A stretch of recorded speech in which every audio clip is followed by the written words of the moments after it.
Welcome back to Fumble Puck, everyone. This is your weekend one-timer being recorded a day late because we wanted to make sure we caught Cole Caufield's debut. You're here with Ashley and Noah. Ashley, what's going on? Well, I just finished watching Cole Caufield's debut, and oh boy, was it wonderful. My boy scored twice. He had an assist. He had the game-winning goal. He won the Hobie Baker. I mean, well, if that's not a good day, what is, right? Oh, beautiful. Mwah, beautiful.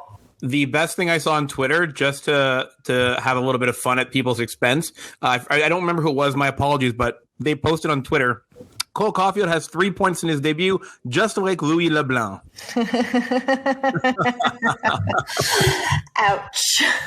What I keep seeing is people comparing Cole Caufield to Ryan Poehling, and I'm like, okay, but one's a scorer, one's not, and never was. So that's a weird comparison. There's nothing similar about their games. I think it's because Poehling also had like 3 goals in the overtime winner or whatever, or shootout. It was a shootout goal. Yeah, he had a hat trick plus the shootout goal, right? Yeah, so everyone's saying that's like what Caufield reminds him of, and I'm like, not even close. Caufield is literally like he's a sniper. If you actually go on Google and type in Cole Caufield, it says American Sniper underneath. Also, different leagues because Poehling debuted in the NHL, Caufield is debuting in the AHL. So that's a dumb comparison. I don't like that. Me neither. I wasn't a fan of it. So I had to, I have a funny story to tell you. So I had to go to the LCBO yesterday to pick up alcohol. So I have a friend who's staying home for 2 weeks because he came into contact with someone, so he wants to be safe. So he's taking some time off work. Okay. So he was like, I don't want to leave my house, obviously. Can you pick me up some booze? And I was like, of course, absolutely. I can pick up your groceries. I can pick up your booze. Anything you need, I got your back. Like, no problem. I'll leave them on your doorstep and we're good to go. So he gave me his shopping list for the LCBO, and I went there. And because he was quarantining for 2 weeks and was bored, like he knows he's going to be bored, he has a pretty big list. So I'm buying everything, and I realized my shopping cart at Loblaws, at the LCBO, is like overflowing. It's a really full cart, and I keep getting these looks from everybody, and I'm like, I swear to God, I'm not having a party. Like, please judge me. And the amount of looks I got, it was hilarious. It was quite something. It was a good little laugh in my day. So if anybody saw a guy stocking up on alcohol yesterday in Ottawa, it was Noah, but it wasn't. I was the guy. That's very funny. I'm doing paint pouring, so that's like my new hobby. And hopefully eventual profession. And I have to keep going to Dollarama to buy like cups because you have to mix it in cups. So I keep buying like 75 party packs of cups, but I buy like 4 or 5 of them at a time. So I look like I'm throwing a party also. People keep giving me such dirty looks. And I'm like, no, it's for paint pouring. I promise. And I'm buying like stir sticks. And are they like red Solo cups, like beer pong cups? Yeah. They totally think I'm having a massive party when I'm really just doing paint pouring in my garage. Like, oh my God, that's awesome. I get the looks all the time. And I'm just like, no, I promise it's not a party. I always apologize to the cashier, who I think knows me by now. But yeah, well, it's bad. Very bad. Ugh. All right, so we got a couple of things to talk about. Not a big weekend one-timer, but we'll set up for a couple of things. We're going to talk a little bit about the Rocket. We're going to talk a little bit about LTIR and what that means with Brendan Gallagher's injury. Trade season has started. Some players have started going on the move. And we're going to start off by talking about our games we've played this week, which haven't been wonderful. We started Monday with the Eric Stahl debut. Ashley, do you want to take us through what you saw this week? I don't think you really want me to. It's going to be a lot of profanity. I live for your opinions. Oh, yeah, right. It's going to be a lot of profanity. But okay, I'll try to tame it down a bit for your mom and my mom and my dad and your dad and whoever else is listening. So the Eric Stahl overtime winner against Edmonton, could we have scripted that better? Like, is it actually possible? What do you think? No, it was awesome. It was perfect. And Eric Stahl's got that like Shea Weber level seriousness on his face usually. When his face lit up when he scored, I thought it was awesome. It was a really good moment. It was. It was probably the only heartwarming moment of the week until tonight. So I will take it. I'm really happy that he did do that. I thought it was a great intro to the Montreal Canadiens. I mean, and we had to have a Buffalo guy score for us in overtime. Think about that for a second. Is Eric Stahl really a Buffalo guy? Does that count? Well, he was there for like 10 minutes. Thankfully for him, right? Yeah, he's like a Minnesota player to me now, and he was a Carolina Hurricane. Like, I don't even think about his time in New York. For me, that's like no, I think of him as Carolina Hurricanes. I really do. I think. Yeah, I love Eric Stahl as a Hurricane. Oh, I love it. Well, you must love him as a Hab, although he was pretty bad in the next 2 games. But anyways, so that game was great. I like that we won. That was nice, like winning. Who knew? And then against the Leafs, I liked their effort in the third. I don't really know. Okay, so I know they're missing Nylander. I know they're missing Anderson, but we're also missing Sherratt, Gallagher, and Price. So if you want the goalies to cancel each other out, that's fine. And Allen's been solid, and I don't really fault him for the 2 losses. Gallagher, Nylander and Gallagher aren't really the same because they're different players. And Sherratt is our top pairing defense, whether we like it or not. So I know a lot of people are like, oh my God, Toronto's so much better than us, including you, if I remember correctly. Didn't you tell me that? That Toronto's better than us? Yes. They are. Okay. Debatable when we don't have our full lineup and they don't have their full lineup. Just saying that. Just saying that. I'm just saying. However, we don't have their scoring power. I completely agree with you. I have a lot of emotional challenges when it comes to talking about the Toronto Maple Leafs because so here's the thing, they tanked properly. You know, they did the rebuild properly. They have that elite talent, that first overall pick. They have great drafting in the top of their roster, right? Like all that's done really well. And I look at that and I say, ooh, I want that for our team. But what I need to remind myself of is that the 20 years of absolute futility that they went through to get there, I don't think that'd be worth it for me as a fan. Like there was no reason to watch that team from 2002 to 2017 probably. So that's like 15 years of absolute garbage with some pretty bad years before that also, right? When I really look at it, like, do I want to go through a 15-year rebuild to get a chance to sniff the cup? I don't know. I don't think I have the stomach for it. Well, I also want to say, Mr. I hate tanking. I don't believe in tanking. They tanked to get Matthews, and it pisses me off. And I will forever be pissed off about that because it's cheating. They purposely lost to get him. You don't do that. I'm sorry. I don't believe in tanking at all. And that's that makes it even more frustrating for me with them, right? Like it's just bad. It's a bad culture. I don't know. I'm annoyed that they're that good at hockey now. Like I'm really annoyed at it. And that they intimidate me as a hockey club. They're a really good team. I don't like them. And sorry, I'm not sick, by the way, for anybody listening who heard me sneeze. I don't have COVID. I have allergies, which you'll hear for the next 6 months is me just sneezing and my throat sounding weird. And it's allergies, I promise. I have a postnasal drip. It's lovely. Anyways, the only thing I will challenge you on just a tiny little bit, not to argue, but just a tiny little bit, was when you said that Nylander and Gallagher are totally different players. I would actually say that their play style is very, very similar, a lot more than we'd think. Nylander gets a really bad reputation, and I think part of it's because he's not Canadian. You know, like he's Swedish, so the media likes to rag on him because they're subtly racist. But, he doesn't crash the crease the way Gallagher does, but he scores his goals from in front of the net like Gallagher does. You know, he's a shooter just like Gallagher is. He's a little bit bigger, obviously, but they play a very similar game. Nylander actually led the league in goals last year from the crease. So he gets a lot of flack with people saying, oh, he's a perimeter player. He flows to the outside. He's the complete opposite of that. He plays in front of the net hard. Okay, FYI, he was born in Calgary and he was raised in the U.S. till he was 14. So he's not really Swedish. I mean, he is, but he's not. Well, that's just reinforces the point, right? The media has a problem with European players. You know, like they don't even get to know the person. But I don't think they're the same player in the sense that Gallagher's this is going to sound like a horrible take here, but Gallagher's like a garbage man going to work in front of the net, just going for the dirty areas, just to get the pucks in the net. And I keep saying Nylander. Nylander is not. He's more of a finesse player. That's what I meant by that. Yeah, but Nylander does go to the net is what I was saying. We don't give him credit for it, but he is the player, the number one player in the league at going to the net for goals. And so Gallagher brings the intangibles and the character and stuff, but Nylander, and that's the thing, Nylander doesn't have the effort that Gallagher does. But their play style is actually remarkably similar. Okay, fine. But he's not the heart of their team, is what I mean. He's not the heart of their team at all. That's what I'm saying is he's not Gallagher. No one on our team is Gallagher. Corey Perry's kind of like a dirty Gallagher, if you really want. Yeah, but I'm over talking about Toronto. Let's talk about Winnipeg. God, I don't want to talk about them either. Oh my God.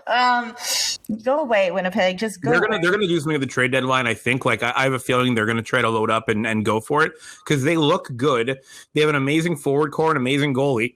Yeah. They just need some defense to go for it, right? Well, Beaulieu's out now too. He's out for the rest of the season. Oh, Nate Beaulieu, I miss you. I don't.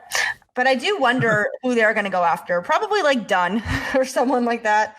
Or like, I don't know. But it's crazy. The whole thing. Honestly, we keep going down a goal within the first minutes. Like, what is this crap? Ugh. Yeah, these games felt like the Toronto and Winnipeg game felt like one of those scenarios when we fall behind and we lose hope right away. Yeah, exactly. It was very upsetting. Honestly, it was really, really, really upsetting. I did not enjoy these games, and I'm not looking forward to tomorrow night. I actually was looking forward to the Rocket game the most this entire week. Yeah, isn't that crazy? You mentioned that. What does it feel like being more excited for the AHL game than the NHL game? Well, if Cole was playing for the NHL, I'd be really excited for that too, but he's not. So you know what? It's just the fact that, I mean, again, I'm a big Gallagher fan. I remember crying when he got sent back to junior that year. I was very upset about it. I have not been so excited for a prospect since Gallagher. So the fact that Cole's playing, it's exciting. He's fresh. He scores. We need scoring. I've been saying this for years. We need that elite talent. And if Cole Caufield is even a tenth of the elite talent that we need, I am so down for it. Like, we need that. I crave it. We crave it. Look, you want to talk about Drouin for Hull? I mean, would you not do it? I mean, Hull sucks this year, or admitting to that. However, so does Drouin. And I'm sorry to all the Drouin supporters out there. He has his highest goal total with us is 18. He was supposed to come in and be a goal scoring machine and be our savior, and he's not. And if we can get Hull for him, we free up cap space for the next 2 years that's left on his contract, which he has a no movement clause on, or no trade clause, one of the two. I think it's a limited trade clause. Sorry. He is that for the next 2 years, starting next year. And we free up space, which means maybe we can actually afford to keep your favorite player, Danault. Honestly, we get Taylor Hall for a run, call it a day, and he won't resign here. And we have $5 million we can go spend. No? It's interesting. There's a lot to it. I don't know. I don't know whether or not Drouin is a sniper or a playmaker. Like, he gets branded as a sniper often as someone who should be scoring goals. I just don't see that in his game. Like, I see him as more of a passer, right? Yeah, but that's the problem. Well, he also admitted his wrist is still not healed properly. But what's interesting is I was listening to TSN 690 the other day. Hey, Tony and people. And it was Tony Knuckles and Sean Campbell who were talking about who's the easiest player on the team to play with and who's the hardest player on the team to play with. And all three of them said Drouin for the hardest player because he's like a chameleon, but not in a good way. He kind of morphs who he's playing with, like his talent, depending on who he's playing with. And that's really hard to play with because, like, first of all, him and Suzuki right now have zero chemistry. Him and Eric Stahl right now have zero chemistry. Him and Caufield right now have zero chemistry. He doesn't get a chance to play with Danault because it's Tatar and Gallagher or whoever's replacing Gallagher for the moment. But, like, he has no chemistry with anybody ever. It's a problem, no? Yeah, I think, like, I don't think we're trading Drouin, but I think depending on what happens as we go into this offseason, like, if we get thumped in the first round of the playoffs, I believe there's going to be a lot of change to this team, right? So, knock on wood, hopefully we're just drafting 32nd overall there. But it's hard to see Drouin being the difference maker on a cup roster team. Yeah, I agree. And again, I actually really wanted Jonathan Drouin when they were drafting him. I really, like, when Tampa drafted him, I was like, oh, I'm so jealous. He's going to be so good. I was a huge fan of his. So it upsets me that he's just not excelling and being, again, I think maybe he can't perform with so much pressure, which a lot of people can't. And I understand that. Like, Cole Caufield, I feels like the exact opposite. Again, totally fumbled him, right? Like, he had a rough development from Tampa with his holdout, and then when he came here, when he was put at center, that was just a garbage move by Bergevin. You know, sure. It just wasn't smart, right? So we're paying the price for that now. Absolutely. And then you watch, what's interesting though, is you watch Kotkaniemi, who's been playing center and got pushed to wing, and he's been fabulous on wing the last couple games. But Kotkaniemi's been a right wing for most of his career. So, like, to him, it's not new. Like, that's his actually natural spot. So right. But so is Joy. He wasn't a center, and they pushed him to center, and he didn't do very well. And then the same thing happened with KK. You know? Yeah, so KK is part of his development. He was struggling to play center, right? Like, they talk about being fatigued, right? But he's learning well. Like, it's going okay, thankfully. You know, like, Drouin played a couple of years at wing and then got popped to center on a new team in a new city, as a kid from St. Agathe, like there's a lot to that. So yeah, I feel like we didn't do him any favors, but yeah, I guess at this point in time, we're wondering if he's going to be part of the future, right? Well, I think it's an issue. What would you do with Jonathan Drouin? I'm the wrong person to ask because I would trade anybody on our team. I wouldn't care if it was the right deal. So I have no. I would not trade Cole Caufield. He's the only person who's untouchable for me, and he's not on our team. That's why I didn't mention him. But if and when he gets called up, we need to see that. We need to see that experiment through, right, all the way through. I said the same thing yesterday. I was like, I trade anybody right now except Cole Caufield. Anybody else, you can have them. And trades are heating up now, right? Like Toronto just acquired Riley Nash today. New Jersey sent Zajac and Palmieri to the Islanders. Did you see Tom Fitzgerald's quote about that? No. They interviewed him about like, how do you feel about the trade? And he's like, I really hope the first round pick I get ends up being 32nd overall. What the heck is that when the GM wishes another team to win the Stanley Cup? That's just so weird.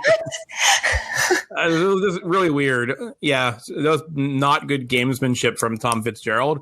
I can imagine Zajac going back to New Jersey afterwards, right? Palmieri, we'll see where he goes. I was surprised he left. He's been there forever. Yeah, he vetoed a trade last year was what I heard. I think it was Chris Johnson was talking about that, I believe. I think it was Chris Johnson. Yeah. He's only ever played for the Devils, so it's like super weird. Yeah, so it's kind of like the Andy Green bit, right?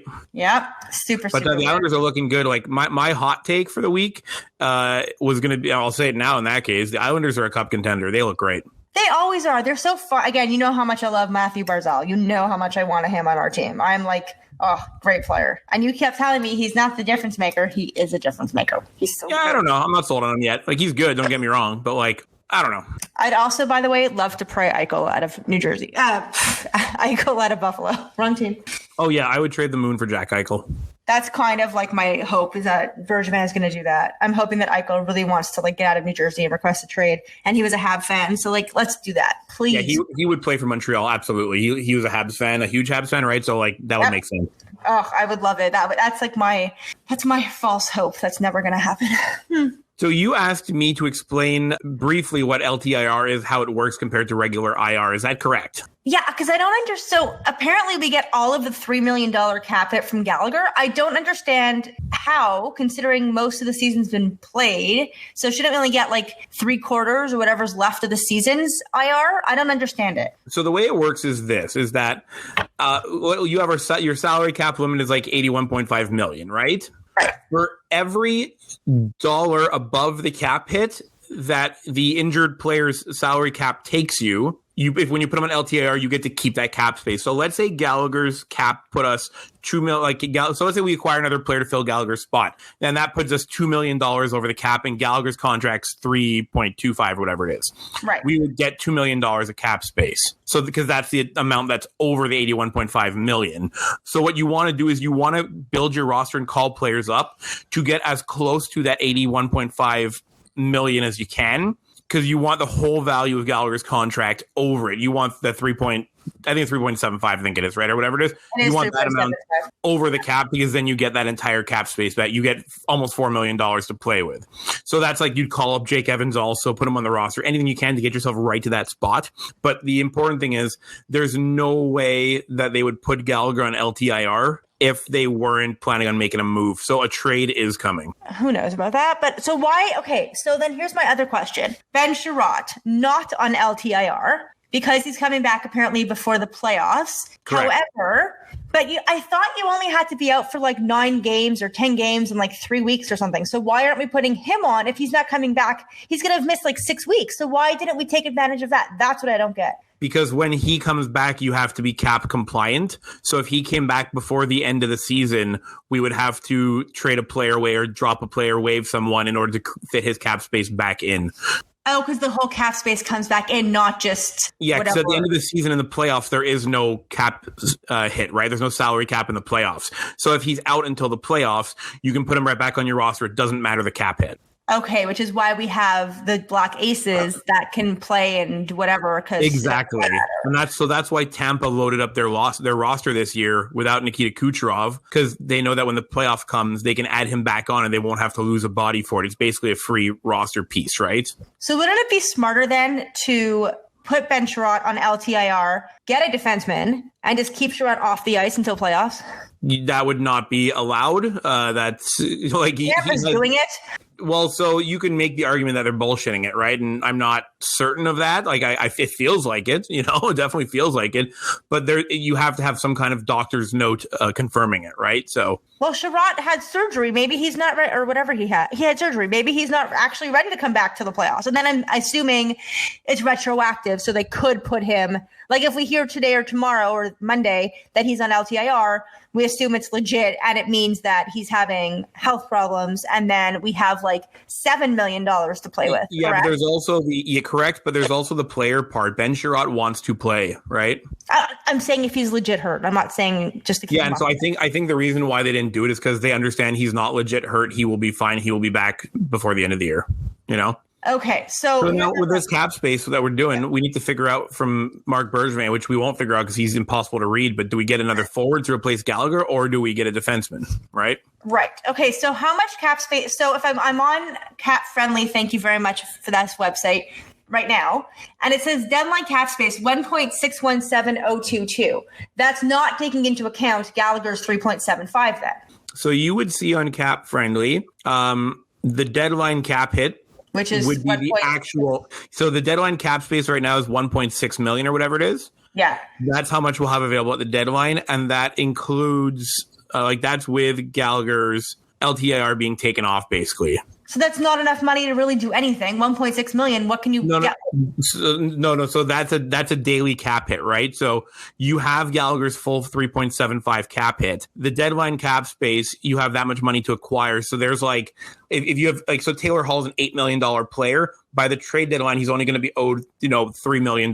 So you only have to have that much cap space. Right. Okay. That I understand. Sorry for this if this is boring anybody who's listening, but I really get confused with this stuff. Math apparently is not my forte. Okay. So if they were to keep 50% of his salary, then it's 1.5 and therefore we can fit him in no problem. Yes. Now there are other like weird bits to LTIR that I'm not smart enough to talk about. Like the Toronto Maple Leafs are the role model in the NHL for doing this kind of stuff. Like Brandon Turner, their AGM, is the best in the league at this. I'm kidding. Yeah. Yeah, that's why they acquired Riley Nash today, right? To inflate their LTIR even more. Yeah, that's like ridiculous. They did that with Clarkson too. Remember, he never even played a game. He was out for like 10 years. Yep.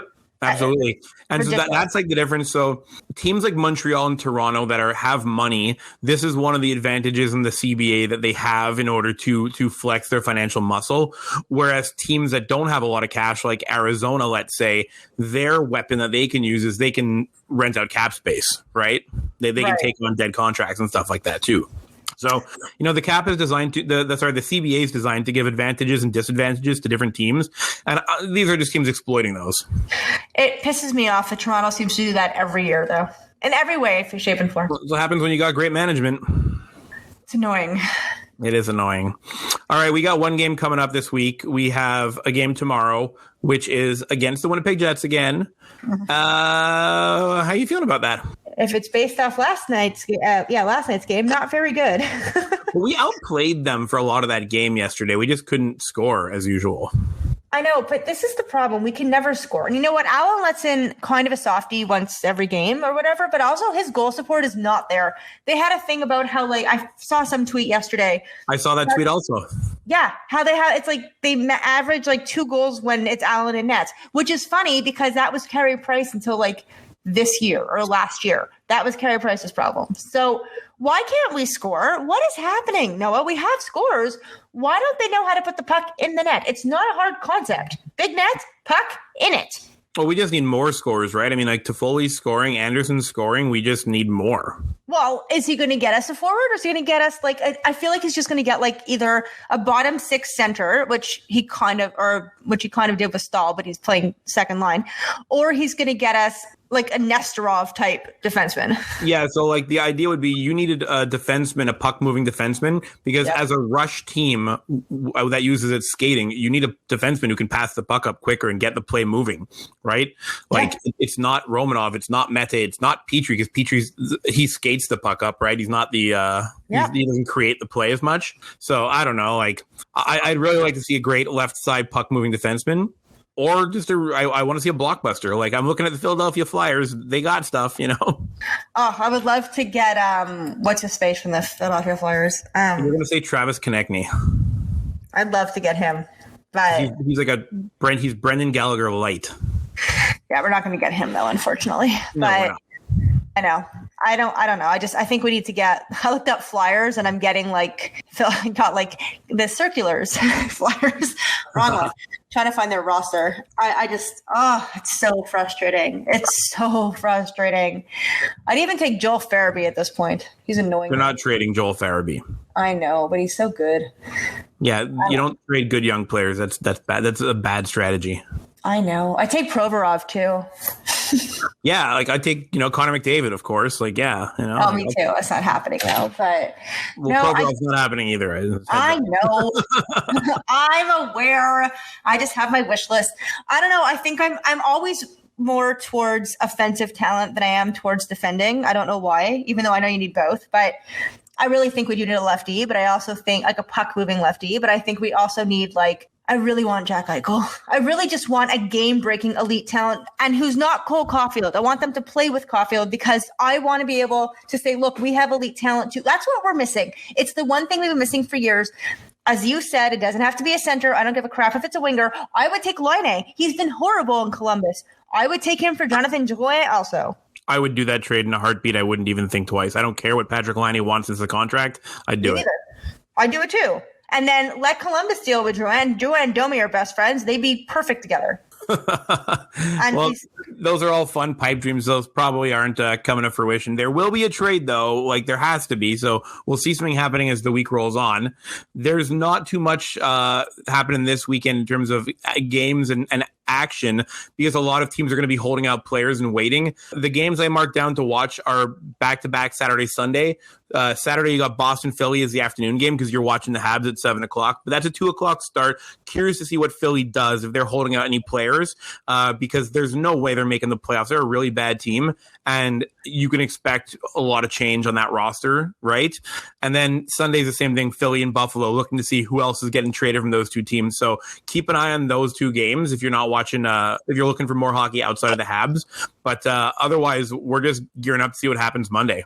Well, hey, so make a prediction. Let's call this our bold prediction. Who do you think is going to be traded to the Habs by Monday? Oh my God. That's forward. Tough. The whole thing is with Marc Bergevin is you expect the unexpected, right? I don't know who he would be targeting. It would come out of nowhere, but I know so you were talking on Twitter a little bit about different candidates. I would love to see a Johnny Gaudreau trade. I think that would be awesome. Is there a Drouin for Gaudreau trade possibility? We'd have to put a lot more in on our end, Yep. But if Calgary's looking for a culture change, there's an opportunity. In Canada, there's nothing else to talk about, really. There's no point. And then if you're looking at players that are going out, Columbus is going to sell. They just traded Riley Nash, right? So, yep. Is there a way that you could look at, do you want to take a flyer on, an Emil Bemstrom? I don't think so, right? But there's an opportunity, right? He's an unknown commodity. Nick Foligno's 100% a Marc Bergevin type player, right? Yep. And then, Boone Jenner. Oh, I don't know. I love Boone Jenner. I just love his name. I've always liked his name. I was going to say, you just like him because of his name. I do. So he's a left winger. He was playing a lot of center the last year and a half, and he's not a great center. He's a much better left winger, but he brings that grit. He had a 30 goal season once. I'm pretty sure he cracked 30 or he hit 25 or whatever. He can do it, but he's not a game breaker by any stretch, right? Is there a scenario in which Columbus trades Patrick Laine? I think it's possible, right? And if it's possible, sure. But the other thing about Columbus is I feel like they're not going to trade a player like Laine until they get him playing for a different coach, right? So unless he wants too much money and doesn't want to resign. They need him. They need a star. Otherwise, they're not going to sell tickets. It doesn't matter if Patrick Laine asks for $10 million. You give it to him. Interesting. Maybe. Because otherwise, Seth Jones walks. And then what do you have? Oh, we get him. He's having a bad year, actually. We don't want him this year. Okay, this year. What about next year when he's good? Hopefully, yeah. Seth Jones had that whole thing where, he played a playoff series against Toronto and now everybody loves him. Right. He's great. So you want my wildest defenseman take?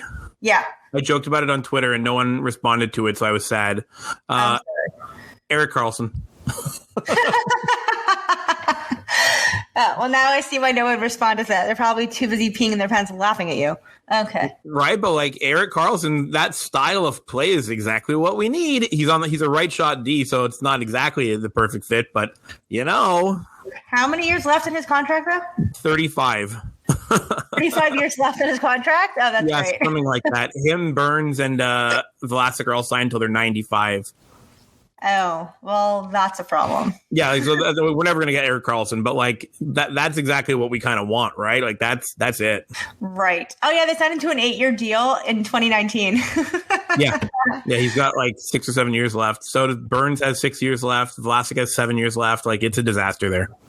Would you trade Erik Karlsson for Shea Weber? I would, just because I like the chaos of it. I'm a big fan of team chaos, so I would do that. Yeah, I had a feeling you would. All right, do you want my picks? I want your hot take pick, yes.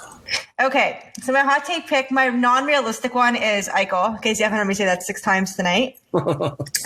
My possible one is, as they're cap crunched and maybe they do want to add something, I'm going to go with Alex Tuch, who I love. There's no way they're trading him. Okay, well, I want him, so maybe like that falls into the unrealistic category. Okay, fine. So then we'll switch that to unrealistic is Alex Tuch, realistic is Eichel. Is that better? No, those are both unrealistic right now. Eichel in the offseason, it's 100% possible. Like I could see it happening, right? But right now, no. There's no way Alex Tuch is being traded from Vegas. He's the future. Like they'll trade Pacioretty before they trade Tuch. Okay, fine. So my defenseman, because you're shooting down all my fun ideas, the defenseman in the Canadian division, I'm going to go with Noah Hanifin. Interesting. I like it. That's actually, I actually really like that. I've always been a fan. I would love to get him on our team. I think he's great. I liked him with Carolina a lot. Him and Stahl have some chemistry, I'm sure. I have a Noah Hanifin Christmas ornament on my tree every year. Is that solely because your name's Noah too? Yeah, I got it as like I forget where I got it. It was like a gift or like a toy. Like it came with it was like a Happy Meal toy kind of thing, I think. And so we hung it on our tree. We have him and we have a Chris Pronger that we hang on our tree. Of course, you have a Chris Pronger. We need a Chris Pronger. That's exactly what we need right now.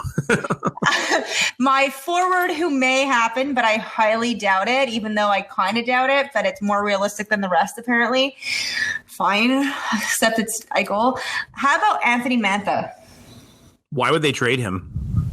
They suck. Maybe he wants out. All this is based on they want out. If you're Detroit, you're looking for people you can build around. And so, like, I think there's a possibility that they would trade Anthony Mantha. Don't get me wrong, because he's, 27 now? 26? He's not a spring chicken, as my grandmother would say. Yeah, exactly, right? So if you're starting a rebuild now, Anthony Mantha will be 30 by the time you're competitive again. Do you want that? Like, do you want to invest in a 30-year-old player? So, yeah, you might be right there.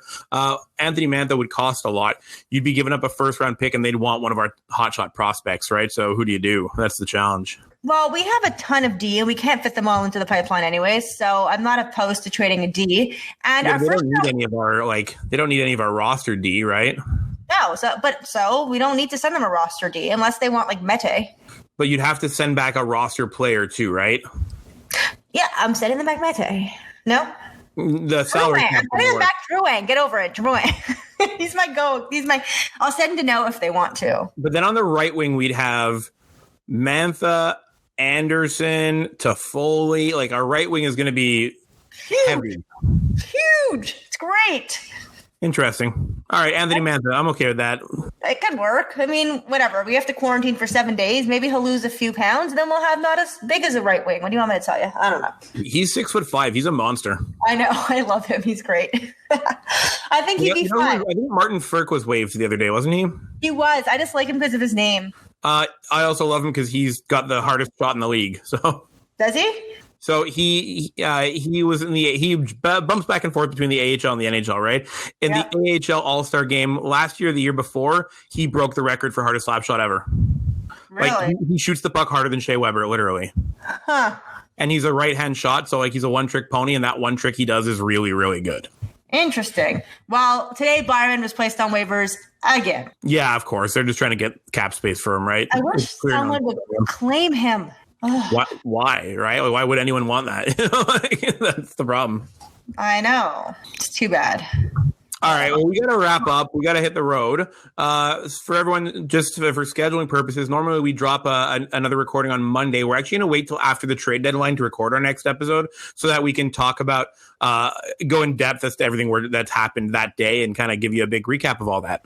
Exactly. So we will be back on Monday. If you have any questions for us or any comments, as always, please feel free to tweet us or Facebook or Instagram. We're at Fumble Puck Pod, except on Facebook, we're at Fumble Puck Podcast. And make sure that you listen to us and subscribe to our channel. And please rate us 5 stars on Apple or anywhere else that you listen to us that offer a rating system. Write us a glorious review, and we'll repay you by thanking you on air if we know who you are. Awesome. Have a great weekend, everybody. Enjoy your hockey. Go Habs, go. Go Rocket, go. Score some goals.